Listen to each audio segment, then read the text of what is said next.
Hello there. Welcome to Below Deck, brought to you by the Empower SCL Student Leadership Team, where we talk about untold stories in our history. We are doing this project by reading and discussing Keith Benson's book, The Power and the Glory. We wanted to switch things up by learning more about our true history and then becoming teachers of our history ourselves.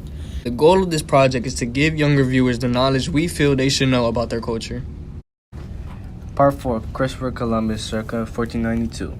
Christopher Columbus made the Western Hemisphere known to Europe in 1492. Columbus was born to a merchant family in Genoa, Italy in 1451. He moved to Spain as a young man. Columbus believed he could find an alternative sea route to India. After years trying to get funding, Columbus received support from King Ferdinand and Queen Isabella of Spain. He was given command over 3 ships, and he headed west into the Atlantic Ocean at the end of the Renaissance era with plans of reaching the Orient. An alternate sea route was desired. The people here are simple and more like matters, as your highness will see by those 7 which I have ordered to be taken and carried to Spain. With 50 men they can all be subjugated and made to. What is required of them?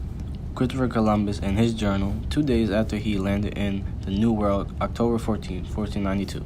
When Christopher Columbus set out on his journey, he already understood the economic benefit from the slave trade in Africa, so the issue of slavery, of which he spoke only 2 days after his rescue, was only his mind from the beginning of his voyage. Columbus' first contact resulted in the Atlantic slave trade, which powered Europe and the Americas via the most infamous tears and a blood-soaked economic engine the world had ever known. Columbus wanted money to repay his investors, unable to find sufficient gold in the new lands. Realizing the relative defenseless nature of the people, he brutally enslaved them on the pretense that they were not Christian. Columbus developed a system called the encomienda. This was a system of work rules where adults and children were required to produce a quantity of gold every month. If a native fell behind their quota, their hands were cut off. Columbus wrote of the people he was enslaving in April 1493 in a letter to an investor.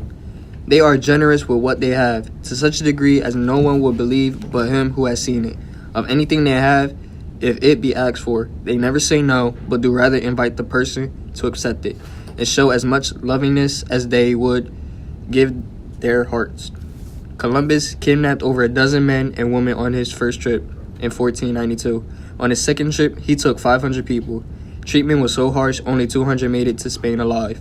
Columbus wrote to the Queen in 1493, it is possible with the name of the Holy Trinity to sell all the slaves, which is possible to sell. Here there are so many of these slaves in Brazil wood, that although they are living things, they are as good as gold. And in a particularly chilling letter, Columbus wrote to a friend in 1500, 100 castellanos are as easily obtained for a woman as for a farm, and it is very general, and there are plenty of dealers who go about looking for girls.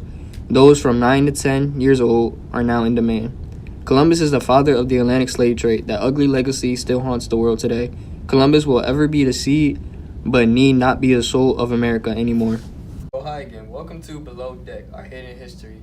Today we are discussing Keith Benson's book, The Power and the Glory. Today we'll be breaking down the second part, the Crusades. So basically, Rome fell apart, then Muhammad wrote his Holy Quran, and Islam was made. It quickly became known in the Middle East. Muslims thought of it as a problem and asked Rome for help. During the Crusades, Europe worked as a team and became stronger. Things in Europe weren't good. A lot of people didn't have jobs, while a lot of people were interested in religion.